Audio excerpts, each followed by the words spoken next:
Hey, good morning. Today is Tuesday, November 23rd, 2021, and this is a regularly scheduled meeting of the Kings County Board of Supervisors. Due to issues arising from COVID-19, the board is using a WebEx teleconferencing format for today's meeting and may be participating via the World Wide Web. If you'd like to make a public comment through the teleconferencing format today, please make sure that you are identified by name in the WebEx system. For those interested in commenting during unscheduled appearances at 9 a.m., please use the raise your hand feature and wait to be recognized. You will be allowed up to 2 minutes for public comment. Members in the audience who have filled out speaker cards will be taken in the order they were received by the clerk, and online speakers will be taken in the order they appear in the WebEx program, showing that their hand is up. If you wish to speak today and are having issues with the raise your hand feature in WebEx, please physically raise your hand so we may see you and then wait to be recognized. Each vote today will be a verbal or voice vote that members of the public can hear how each board member has voted. After we have had a motion and a second regarding each item we are taking up today, there will be a roll call vote by district. Madam Clerk, would you please call the roll? Joe Nevs. Here. Richard Valley is absent. Doug Verboon. Here. Craig Peterson. Here. Richard Fagundes. Here. Okay, we have 4 present, 1 absent. We'll now move to the invocation, and we have today with us Pastor Andrew Cromwell from Koinonia Church. Good morning. Good morning, all. Seeing that this week is Thanksgiving, I thought that I would just read a psalm and then open us in prayer. This is from Psalm 111. It says, "I will thank the Lord with all my heart as I meet with his godly people. How amazing are the deeds of the Lord. All who delight in him should ponder them. Everything he does reveals his glory and majesty. His righteousness never fails. He causes us to remember his wonderful works. How gracious and merciful is our Lord. He gives food to those who fear him. He always remembers his covenant. He has shown his great power to his people by giving them the lands of other nations. All he does is just and good, and all his commandments are trustworthy. They are forever true, to be obeyed faithfully and with integrity. He has paid a full ransom for his people. He has guaranteed his covenant with them forever. What a holy, awe-inspiring name he has. Fear of the Lord is the foundation of true wisdom. All who obey his commandments will grow in wisdom. Praise him forever." If you just bow your head, and we'll open this meeting in prayer this morning. Lord, we thank you. We thank you. We thank you. Thank you for the opportunity that we have to begin this meeting in prayer, invoking your name. Thank you for all the good things that you have given to us beyond what we deserve. Thank you for this place where we live, this County of Kings, for the men and women that serve and love this place. Thank you for the board represented today, their families. Thank you for all of the staff, the directors and leaders, for our sheriff, all the deputies, and for our fire department, all of those who are engaged in serving and loving this community. We thank you for them. And I pray, Lord, that as all prepare to spend the next few days with family, celebrating and gathering together in homes and different places, that there would be a true spirit of gratefulness that would be found there, that divisions would be healed, that maybe difficult things that have gone on over this last season would be swallowed up in the love that people experience in family and friends. We pray this in your great name. Amen. Thank you, Pastor Cromwell. You now all please join me in the flag salute. Ready, salute. I pledge allegiance to the flag of the United States of America and to the republic for which it stands, one nation, under God, indivisible, with liberty and justice for all.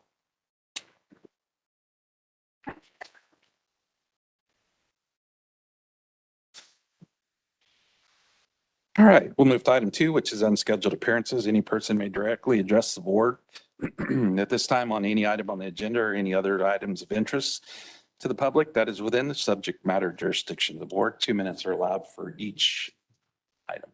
Madam Clerk. The first speaker is Chris Gutierrez.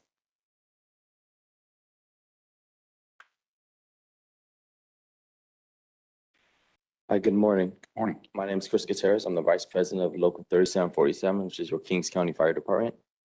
and I was just here just to kind of give you guys an update on what we got going on for Kicks for Casa. Currently, right now, Kicks for Casa, we're almost halfway there to get a pair of shoes for every foster child in this county. I'd like to thank you, Mr. Hernandez, for contributing to that as well, and we really truly believe that we could get it accomplished. We are going to have a wrapping party to wrap all these shoes on December 17th at JH Tackett. If you guys would like to attend there. And right now we're looking at Pepsi that's going to go ahead and provide refreshments for us at that event. The second thing I'd like to speak to you about is that your Kings County firefighters have partnered with the United States Marine Corps to go ahead and put on a Toys for Tots for them this year.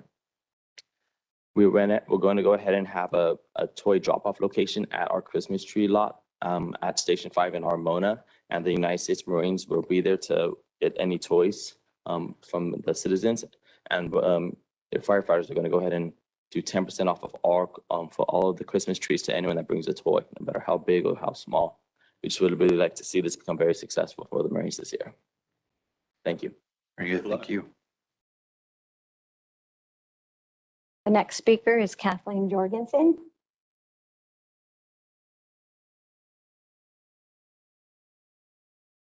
Morning, Kathleen Jorgensen, Hanford, California, District 4. Very briefly, I have one concern on your consent agenda, and that is B1. Because it hasn't really been answered for public, I'd like to have that out and just talking about, if possible, the virtual meetings, because I think we've had an issue, a question about where our supervisors have been meeting from. I think it's important that our supervisors are here locally and serving the public, and when they are thousands of miles away for long periods of time, it's hard. The other thing is the public meeting for redistricting last week. After public comment was made, all of a sudden we found a new map, Public Map 113. Every comment that I've heard for the last two public meetings have been in favor of Public Map 101. The county spent lots of money getting advisory help in making maps. All of those maps are thrown out. And then we find, after public can't talk, Public Map 113, which was just exactly what you've been working with for the last 10 years. I want this in public record. I think people need to know. Thank you. Thank you. That's the last of our speaker cards, and it does not look like anyone online has their hands up. I'm not aware of any other comments. All right, very good. We will move to item 3A, which is actually under approval of minutes. And 3A is a report out from closed session from the regular meeting for November 16th, 2021. Thank you, Mr. Chairman. Ed Hill, County Administrative Officer. Last week, your board appointed Ms. Diane Freeman to the role of County Counsel effective November 15th, 2021, with an annual salary of $185,000 a year, plus an option to annually contribute 40 hours of management vacation to her deferred comp. Additionally, she will be eligible for a 5% increase on her anniversary date if a satisfactory evaluation has been achieved. And finally, she will also be eligible for an additional 5% increase when the ongoing retainer agreement with Lozano Smith is no longer needed. There's a 4-0 vote with Supervisor Valley absent. That concludes my report. Okay. Thank you. We'll now move to item 3B, which is approval of the minutes from the November 16th, 2021 regularly scheduled meeting. So moved. Nev seconds. Okay, we have a motion and second. Madam Clerk, please call the roll. Joe Nevs, Yes. Doug Verboon, Yes. Craig Peterson, Aye. Richard Fagundes. Okay, we have 4 in favor, 1 absent. We'll now move to item 3C, which is approval of the minutes from the November 16th, 2021 special meeting. Will be presented. Verboen. We have a motion and second. Clerk, please call the roll. Joe Nevs, Yes. Doug Verboon, Yes. Craig Peterson. Aye. Richard Fagundes. Okay, 4 in favor, 1 absent. Now we'll move to consent calendar. That is item 4A through C, or actually through H. Board, what's your pleasure? Make a motion to approve the consent calendar as presented. If I may, we had a member of the public seek to remove B1 from this consent calendar. I believe the member of public can request that. So if you could consider the consent calendar without B1, then we can address B1 as a regular matter. Right.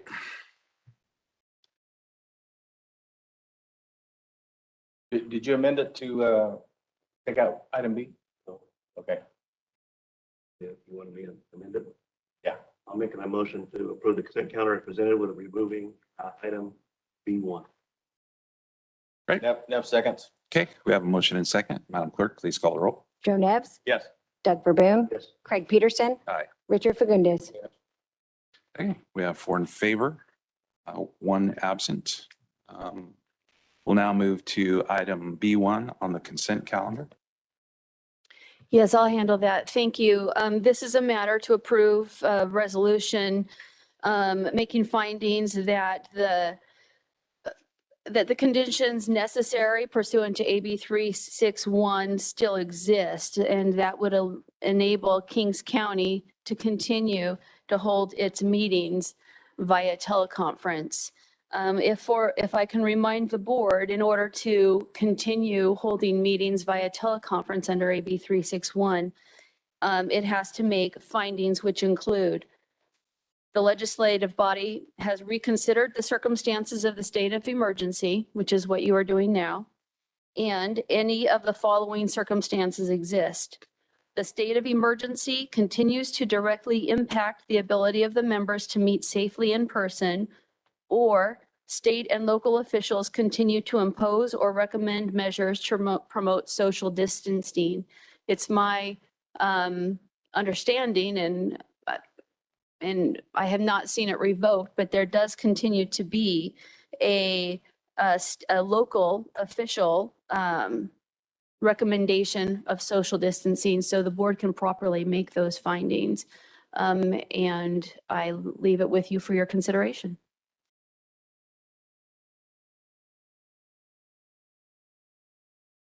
Yeah, Mr. Chair, I don't think anything has changed. I think the rule was in there, put in by the governor.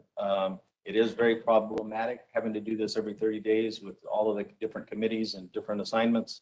But it does give elected officials the ability to do that, and it does protect the public. So I will move for adoption. And I'll second with a comment that, it works out great. For 4 of us here today, one busy doing something else, and it gives them opportunity to take care of their constituents as needed. And for myself, I think I was here every meeting the last 18, 19 months, sometimes by myself. But yeah, you got to do what you got to do and protect yourself, protect your others, people around you. So for that, that's my second. Good.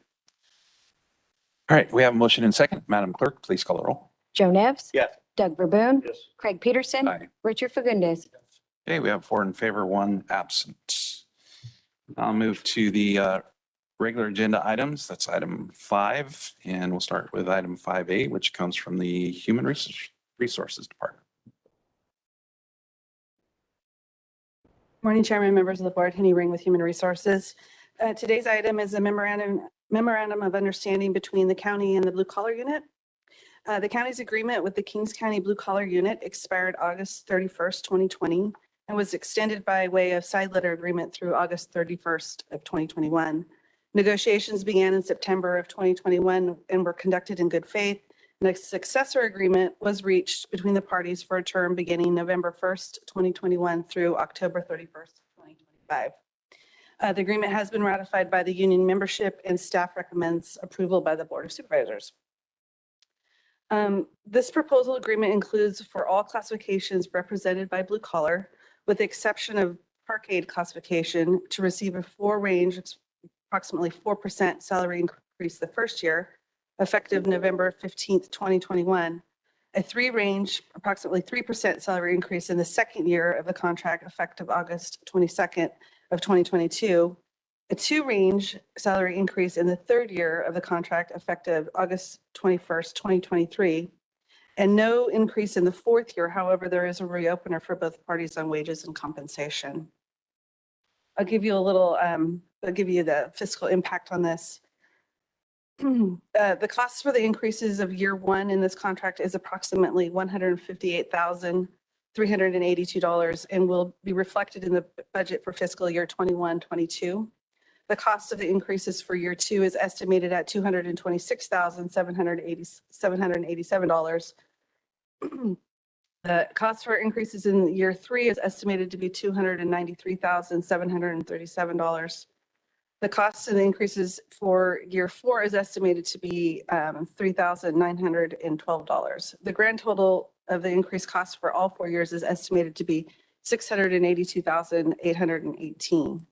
The proposed agreement includes for all classifications represented by blue collar, like I said, with the exception of park aid classification, to receive the 4% increase effective the first year, November 15th, 2021, which will be pay period 24, 2021. A three-range, approximately 3% salary increase in the second year of the contract effective August 22nd of 2022, which it will be pay period 18 of 2022. Two-range, approximately 2% salary increase in the third year of the contract effective August 21st of 2023, which is pay period 18 of 2023. With no increase in the fourth year. However, there is, again, like I presented, was a reopener for both parties on wages and compensation. All employees represented by the union shall receive a lump sum of $500 effective November 15th of 2021, which is pay period 24 of 2021. A uniform allowance increase of $19 for the following classifications outlined in Article 34 of the contract, except the road maintenance worker classifications 1, 2, 3, and 4. Also beginning December 27th of 2021, the Burris Park caretaker will receive a maintenance premium in the amount of $100 per pay period. During the term of the agreement, any increases in the health insurance premium will continue to be split 50-50 between the employee and the employer while in contract. And all members of the members represented by the union will receive the holiday closure through December of 2024. The memorandum was included in your packet, which incorporates all modifications as previously agreed to. There's some minor wording updates, and I think you received that with the strikeouts and the notations in that. What we're asking for is to authorize the Human Resources Director and designated staff to sign the successor agreement with Blue Collar Unit for the term beginning November 1st of 2021 and ending October 31st of 2025.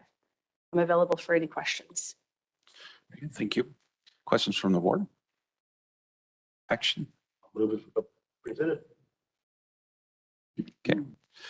We have a motion and second. Madam Clerk, would you please call the roll?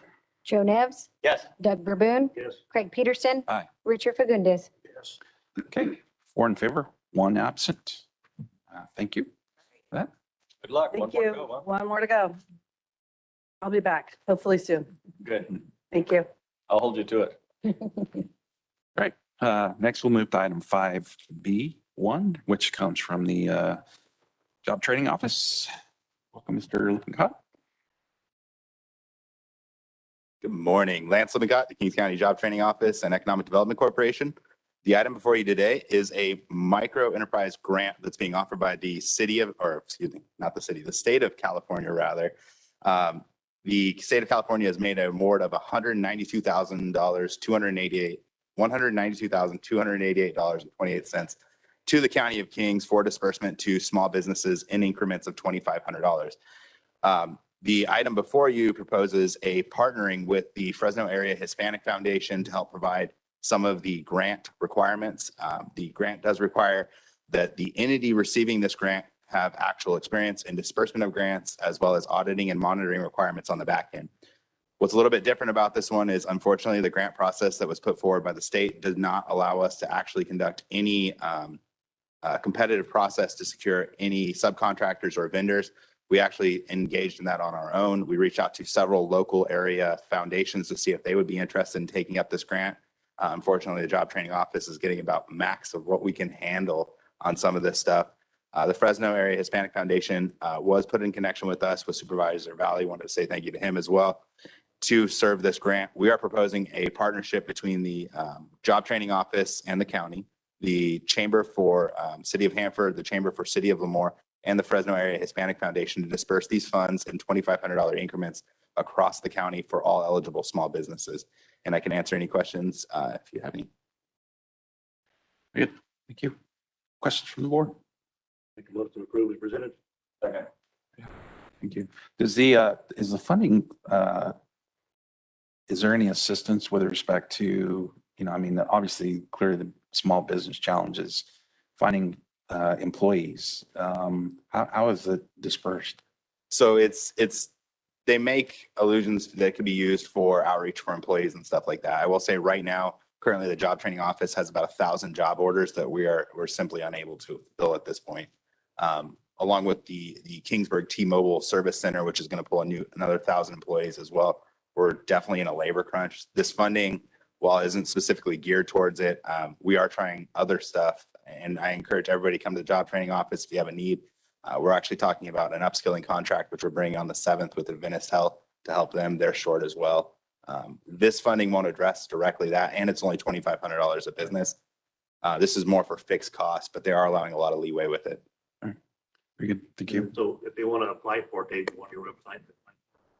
Not yet. Not yet. So we do need to set up all the processes. The state has not allowed the grant making agencies, which would be the county in this instance, to have very much discretion on the eligibility requirements. So it's going to be a little bit more work than some of our past programs, which were more business friendly. It's going to take us a little bit to set up for this. Right, Madam Clerk, we have a motion and second. Would you please call the roll? Joe Nevs, Yes. Doug Verboon, Craig Peterson, Aye. Richard Fagundes. Yes. Right, we have 4 in favor, 1 absent. Move to item 4C or 5C that comes from administration. Thank you, Mr. Chairman. Ed Hill, County Administrative Officer. Today, we are requesting your board appoint 3 members to the Independent Kings County Solid Waste Enforcement Hearing Panel. When a vacancy occurs on any board, commission, or committee over which a legislative body has appointing power, a vacancy notice shall be posted in the office of the clerk of the local agency and the local library before an appointment can be made. Currently, there are 3 vacated seats for the Independent Kings County Solid Waste Enforcement Hearing Panel, and we have received 3 applications. The current vacant seats are 1 Board of Supervisor member, a technical member, and 1 public at-large member. Supervisor Valley was appointed to the hearing panel on October 29th, 2013, and his term expired on November 1st, 2021, and he has served 2 consecutive terms and cannot be reappointed.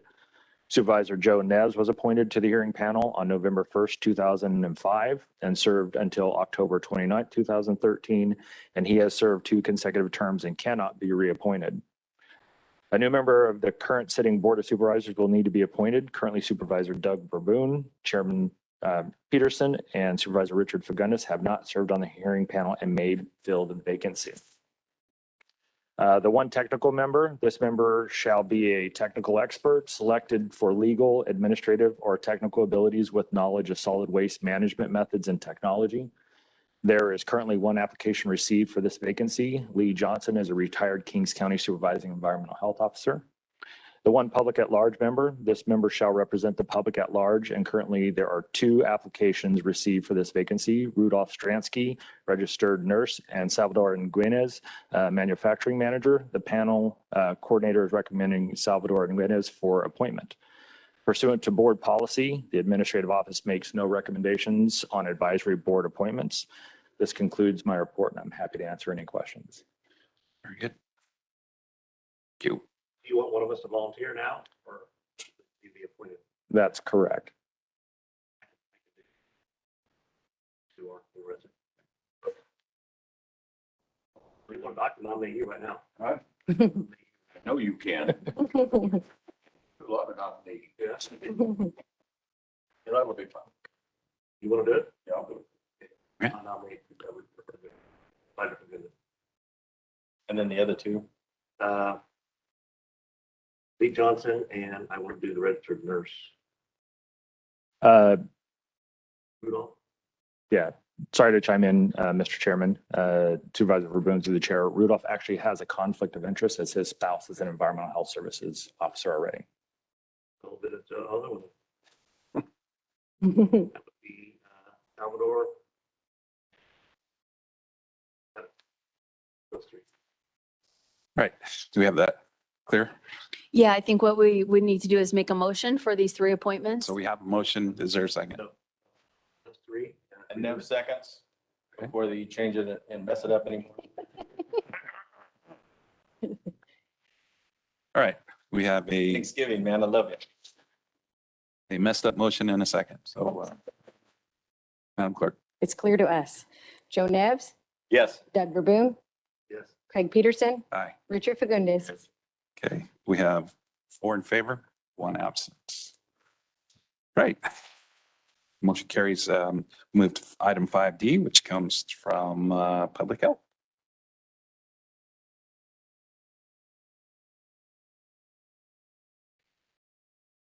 Good morning, Chairman, members of the board, Nicole Fisher, Public Health.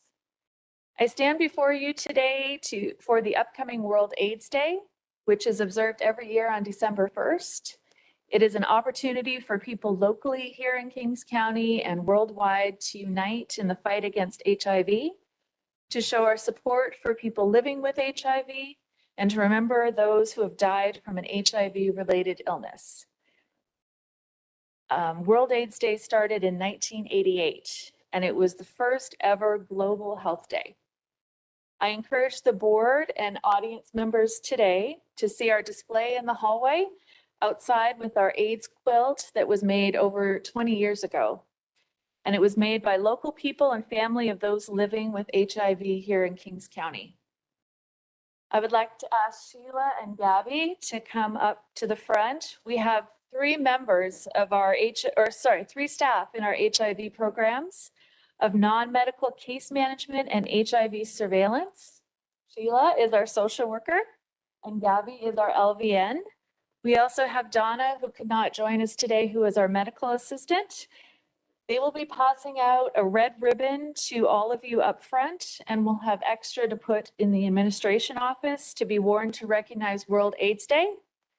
The red ribbon is a universal symbol of awareness and support for people living with HIV.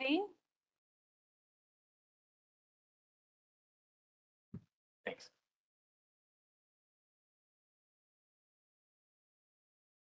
So the Department of Public Health requests that the board proclaim December 1st, 2021 as World AIDS Day in Kings County. I'm happy to answer any questions. Thank you. Thank you. Questions, comments from the board? I have no comments, Mr. Chair, but move for adoption of the resolution. I'll second. Okay. We have a motion and second. Madam Clerk, please call the roll. Joe Nevs, Yes. Doug Verboon, Yes. Craig Peterson, Aye. Richard Fagundes. Okay, we have 4 in favor, 1 absent. Now move to item 5D2. Good morning, Chairman, members of the board, Darcy Pickens, Public Health. Thank you so much for your support of that resolution. Starting with hospital updates today, COVID hospitalizations have declined this past week locally. Regional capacity to take on additional incoming patients is still limited, but we are seeing early signs of improvement on that front, though it is a little too soon to say whether and for how long this trend will continue. As of November 22nd, the local hospital had 28 patients in med-surg and 4 in the ICU. Of those admitted, 21 are Kings County residents. The number of unvaccinated hospitalized patients remains at 87%, as it was last week, with 13% having been vaccinated. Our PPE status has not changed. We are still maintaining a 60-day supply of PPE for our healthcare facilities. Public Health collected 1,500 COVID tests last week through our clinics and mobile unit, just a slight increase from the week prior. We will not be testing on Thanksgiving Day or the day after, but we will resume our normal schedule on Saturday, the 27th. A notice is posted online about that change. Our case counts continue to move in the right direction, although not quite as fast as we like. We had 214 new cases last week, bringing our new case count since the start of the current surge to 8,378 cases. Cases among most age groups appear steady. The 12 to 15-year-old and 50 to 64-year-old age brackets are still trending upward, but very slightly at this point. The number of known Delta cases statewide stands at 152,262. And so far for the month of November, all of the variants that have been sequenced have been Delta, and that's by the state of California. Last week, Public Health administered 948 vaccines. We are still seeing more boosters than anything else, but also a slow and steady increase in pediatric vaccinations and still first and second doses as well. So far, Kings County providers have administered 129,185 vaccines to county residents. We have 9,044 partially vaccinated residents and 59,296 fully vaccinated residents. That's approximately 41% of the eligible population. Our current breakthrough rate is at 2%, still indicating the vaccine is effective. And a reminder here that not all of these breakthrough cases result in severe disease. Where these vaccines really are most effective is at preventing hospitalization and death, which speaks to the level of protection they can offer in helping us protect the integrity of our local hospital system, both locally and regionally. At this point in the pandemic, we have a robust testing and vaccination schedule, and we plan for that to continue. We'll continue to promote those services as well and encourage people to take the prevention measures that are right for them. We mentioned last week that even a small surge in COVID this winter could be detrimental to the hospital system, since winter is a time when they are already dealing with an increase in respiratory illnesses and other emergent conditions. So we ask that the community consider what this means in practice. We want to prevent a situation where someone goes to the hospital for an emergency, a heart attack, a stroke, a broken arm, and services are unavailable or delayed, causing further harm than they may have otherwise experienced. The ongoing strain on our hospital systems regionally have made this situation more likely with another surge, and one that we can help prevent through vaccination, testing and isolating when sick, and the daily strategies of nutrition, hydration, hand washing, and masking. Finally, I just want to wish everyone a safe, happy, and healthy Thanksgiving this week. And of course, I'm happy to answer any questions. Oh, good news. And the numbers going down, obviously. And, again, we hear about trends nationally, but I don't know, the ups and downs of where we're at. So with that, any questions, comments from the board? I went and got my flu shot on Wednesday, and I got the vaccine, the booster, or whatever you want to call it, third dose. So good to go. Congratulations. Right. Thank you. Turn my hair white. CAO. Whiter. Thank you, Mr. Chairman. Ed Hill, County Administrative Officer, just giving an update on the status of the county employees since the last surge. Our case count has reached 192, but we only have 10 quarantining or teleworking right now, which is a much smaller number. I'd also like to take this opportunity to thank public health staff for dropping everything to get ready for the governor's visit last Tuesday. It's difficult when they're running those programs, vaccinating folks, testing folks, to have to stop everything they can do or everything they're doing to make preparations for that. They stood out as they often do, and they really highlighted a community and their high vaccine rate. So it was a good event. So thank you. I think it's important to protect ourselves, with the vaccines. And just like I'm here today, I had one of my employees tested positive Monday. I wasn't around him, but had I been around him, I'd have to work remotely today to protect you guys from get COVID. So I think it's important. Everything kind of falls together with working remotely and getting the vaccines and taking care of yourself.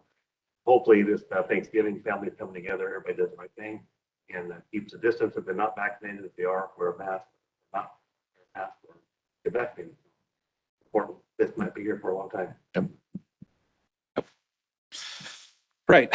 Our next item is a public hearing, but that is scheduled for 10 a.m. So we need to keep to that timeline for that. So we'll move to item 7, which is board member announcements or reports. And Supervisor Boone. I took the weekend off, spent it with my family, and got home late last night, so nothing new to report. Had an Amtrak meeting on Friday morning, and I had a mid-housing authority member that did that one up on the road, so I have a report. Thank you. And hope I wish everybody a happy Thanksgiving, and please tolerate your family, that mine tolerate me. Supervisor, for goodness. Housing authority also, and they run to the coast, take care of their business. That's it. Good. Supervisor. Supervisor now. Good, thank you, Mr. Chair. CalVans had a special meeting on Tuesday. There's still 560 vans deployed throughout the state of California. 461 of them are in the general usage and 99 are in the ag. The ag industry season is kind of coming to an end, and so that's pretty normal, and it may drop to in the 70 range, but overall, it's been a pretty good season for CalVans, both in the ag and the general van pool. Rising fuel prices, insurance, van availability to be able to replace vans and keep vans on the road is becoming an increasing challenge, but staff is able to keep that going. We also had the opportunity to review a water accounting and tracking tool that might be deployed to help South Fort Kings in their sustainable groundwater efforts. It just in that district or area, authority area alone, you have groundwater, surface water, and reclaimed water. And so it's difficult to get a tool that's going to differentiate between the three different sources of water, but we'll continue to work through many of those issues. Valley Children's Healthcare had a webinar on COVID and the effects on children. Very well attended. Certainly want to thank them for doing that. Coronavirus affects bronchitis and also can develop into pneumonia. And so a lot of those children are having some of those symptoms.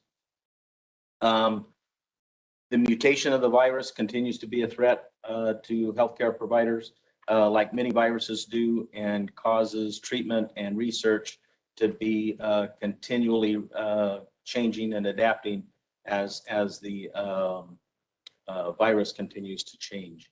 Hygiene, signs and symptoms, and reassuring messages to children, I think, are the most important part.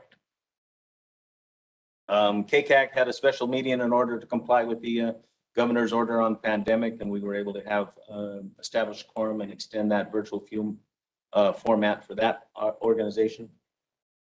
West Hills College men's basketball took to the court, and we had a home game on Wednesday. Housing Authority, as discussed, had a meeting last week, and we approved adding 15 more housing vouchers to the system, and that will help assisting a lot of people with their permanent housing needs. The final brown bag took place last Thursday, and the chairman was able to kick off the discussion, and Ed and Kira had a wonderful ability to share information.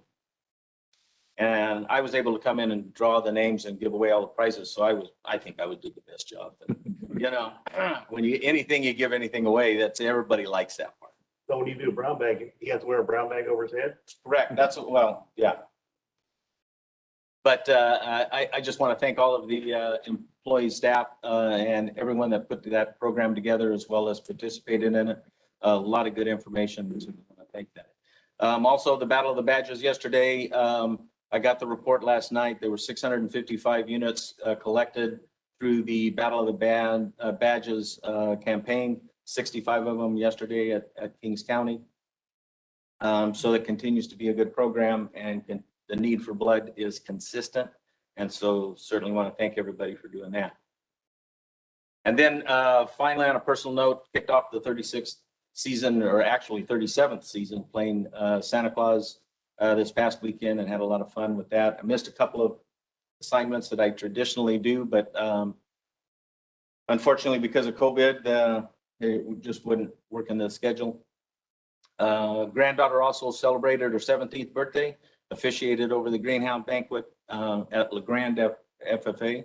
I did that 46 years ago, and And then found out that she made the first round of the Coca-Cola scholarship. There are over 68,000 students nationwide that applied for that. She's in the 1,600 group that will be moving on to the second round. So with that, thank you, Mr. Chair.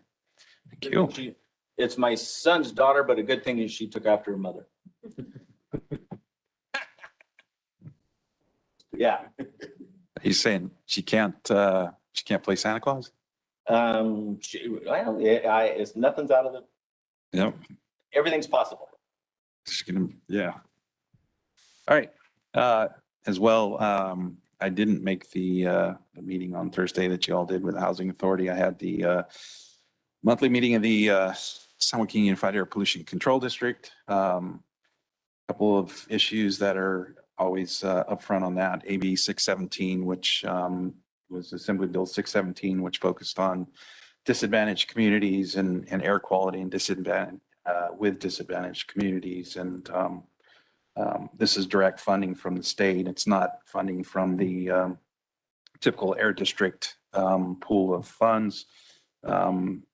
Maybe some challenges coming up, but I understand the Assembly has not looked at refilling that funding source, and so had discussions about how we how that impacts the AB 617 efforts in the communities that fall within that. Typically, they take 2 communities a year and work on, allow the community to come together and work on the air quality issues, and then assist in funding sources and how to control air quality. And clearly those won't move forward without funding, as an identified source of funding is not available at this time. So second issue is our PM 2.5, our 2018 PM 2.5 and 2018 ozone plans that is in the hands of EPA.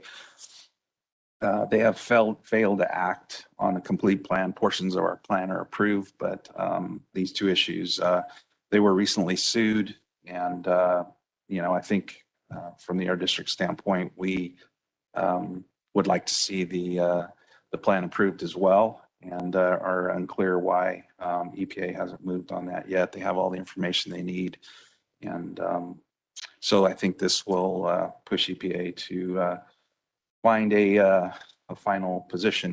The last time we got into this scenario, EPA didn't act on our plan. And when questioned, they said, well, we have 3 options. We can approve, disapprove, or take no action. And we chose to take no action, which is strange when the millions of dollars that were put forward from this community to create a solid plan that protects the people of Kings County and the Central Valley. But unfortunately, that was the case. And so here we are again, waiting for EPA to approve that plan.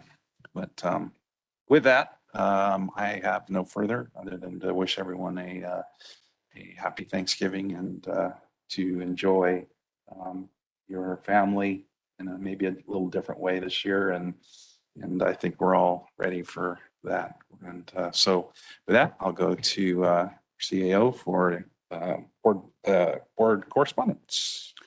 Thank you, Mr. Chairman. For board correspondence, we have none. For upcoming events, we have the Christmas Cozy Feet Slipper Sock Drive. Child Support is collecting slipper socks to donate to seniors in Kings County. Skid-proof slipper socks dropped off at locations are drop-off locations are the Child Support Services or Job Training Office. The deadline is December 15th. We also have Kicks for CASA. Kings County firefighters are collecting shoes for children in need through CASA. New shoes drop-off locations are J.H. Tackett, Save Mart, and Senator Melissa Hurtado's Hanford District Office. The deadline is December 10th. And then also, as presented by Mr. Gutierrez, the United States Marine Corps is partnering with the Kings County Firefighters Union for the Toys for Tots drive. You can drop off your toys at the Christmas lot in Armona, and they're offering a 10% off your tree purchase if you donate a toy. For upcoming agenda items, there is no board meeting on November 30th. For December 7th, admin has 4 items: public safety realignment and post-release community supervision 2021 plan, board meeting cancellation schedule for 2022, approval of crime bond as public official bond and set faithful performance amounts and a claims for damages. Behavioral health has amendment to an agreement with JTD DT Consultants. County Council has appointment of directors to the Corcoran Irrigation District. Community Development has 2 items: public hearing to consider density bonus development agreement with Spalding Construction Incorporated and one with Aspire Homes CA Incorporated. Fire Department has declaration and sale of surplus equipment and donation of equipment. Health has 2 items, of course, the COVID-19 update and a farm and ranch solid waste cleanup and abatement grant. Human Resources has 2 items: reclass department specialist, 2 office assistants, and county service award presentation. Human Services has 2 items: homeless housing assistance and prevention program round 3 grant application and agreement with Kings County United Way for mobile application maintenance. Job Training Office has a closeout Workforce Innovation and Opportunity Act subgrant. And Public Works has 2 items: capital projects and removal of stop sign on Grangeville Boulevard and 25th Avenue. That concludes board correspondence, upcoming events, and upcoming meeting agenda items. Okay, very good. We do have a few other items on the agenda this morning. Obviously, item 8 is closed session, and we can outline those. We have, looks like 3 items: conference with labor negotiator, meet and confer, government code section 54957.6. That is with respect to the Prosecutors Association. Second issue is a personnel matter, government code section 54957, public employee appointment, director of finance. And then the final is litigation initiated formally. The title is Leprino versus Kings County, case number 20C0159, government code section 54956.9 D1. We also have at 11 o'clock, the Board of Equalization regular meeting. And then at 11:15, we have the In-Home Supportive Services Public Authority regular meeting. So we're a few minutes before 10 o'clock. So at this time, we'll take a short recess and be back at 10 o'clock for the public hearing.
I was just enjoying Okay. myself. 10 o'clock. I'm going to read that part and delete it. All right, at this time, we'll go ahead and return back from recess. And we have a 10 a.m. public hearing scheduled. And with that, I will turn it over to staff to outline the issue. I will say that just as a process, first we'll hear from staff. Board will have the opportunity to question staff, and then we'll open the public hearing.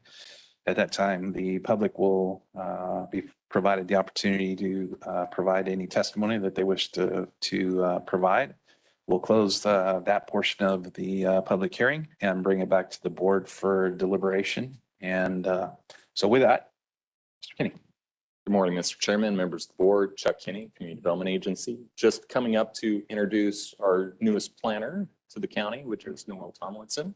She'll be presenting the item for you today. Good morning, Mr. Chairman and members of the board. Like Chuck said, my name is Noelle Tomlinson. I'm a planner with the Community Development Agency. Here to present the annual implementation of Government Code Section 51244B regarding the modification of the California Land Conservation Williamson Act program. In 1969, Kings County implemented the California Land Conservation Act of 1965 program, also known as the Williamson Act. This act provided property tax relief to agricultural landowners who voluntarily agreed to devote their land to long-term commercial agricultural use through a Williamson Act 10-year contract or a farmland security zone 20-year contract. After 2009-2010 state budget cuts all but eliminated subvention funding, Senate Bill 863 offered $10 million in subvention funds to be allocated to counties implementing a program that recaptured a portion of foregone tax revenue by decreasing Williamson Act and farmland security zone contract terms by 10%. Doing this would also allow landowners to retain 90% of their reduced tax benefits. In early 2011, SB 80 repealed SB 863 and the $10 million allocation was removed. AB 1265 was enacted in July 2011 to reestablish the reduced year term contracts, and the legislature amended Section 51244 to remove the previous expiration date and allow jurisdictions to annually implement the reduced contract terms as necessary. The board has implemented the contract reductions from 2011 through 2020, effective for calendar years 2012 through 2021. If the board chooses to implement Section 51244B again, the county can recapture a portion of foregone property tax revenue by decreasing land conservation contracts by 10%, but allowing landowners to retain 90% of the reduced tax benefits. In addition to staff time, the cost of implementing Section 51244B would include expending an estimated $2,000 for the 2 notices sent to approximately 1,800 landowners who are in contract.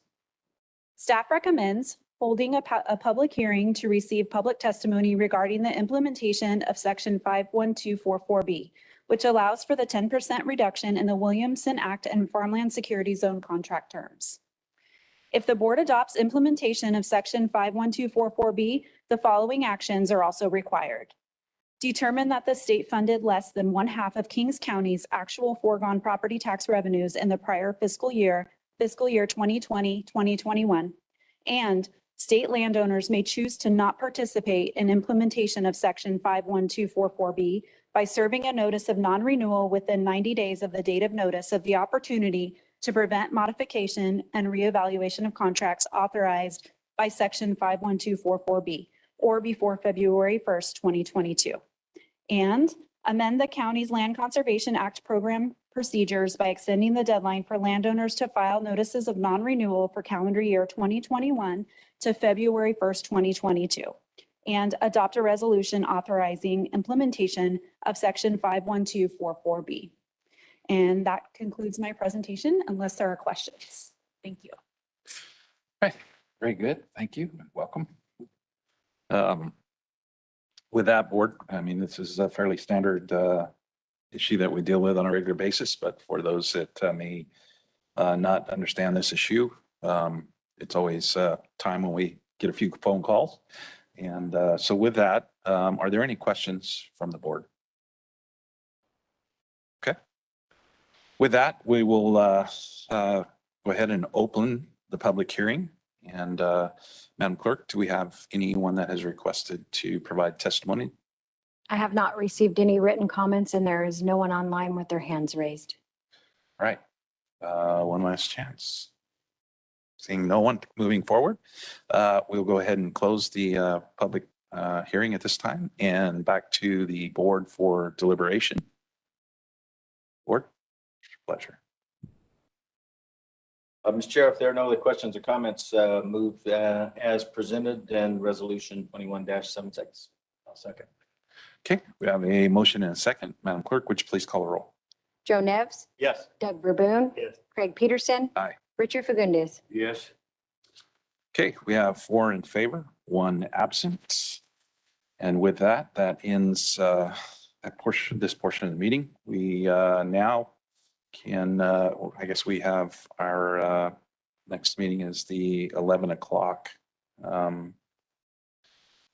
regular board meeting of the Board of Equalization on 11/15, the in-home supportive services, and then closed session, obviously. So is there any more information or action to come forward the board at this time? Seeing none, we will move to closed session. With that, thank you.